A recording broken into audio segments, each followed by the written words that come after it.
Welcome to GF Not BS. Today we are making gluten-free sourdough English muffins. First, mix in 1 packet of yeast with 2 tablespoons of honey and 2 cups of warm water. Drape a towel over the bowl and then set aside for 10 to 15 minutes to bloom in a warm place. In a separate bowl that's bigger than the one I chose, melt a half a stick of butter and then mix in 2 whole eggs. When the mixture is ready, add in 2 teaspoons of salt and then the egg and butter mixture to the bowl. The next add-in here is going to be 1 cup of active bubbly sourdough starter, and then I debated for a long time before convincing myself to add in a 2nd cup of sourdough discard, which was very sticky. I mixed all of that up and it was incredibly liquid, added 2 teaspoons of baking powder, and then went in with 4 whole cups of flour.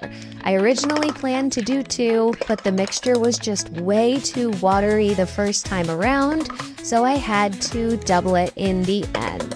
But you'll end up with a nice, sticky, wet dough that needs to sit and proof with a little bit of oil over the top. After 3 to 4 hours of getting big and fluffy, drop it out onto a baking sheet with parchment paper that is covered in cornmeal and start to form the muffins. The finger method did not work, however, the spatula method that comes here is much, much better. Then I cover each in cornmeal, pat it down a little bit, cover with a lid, and cook for 15 to 20 minutes on each side on medium-low. So in this trial, the dough being a little bit sticky made it hard for shaping, but it was delicious and had perfect nooks and crannies in the end.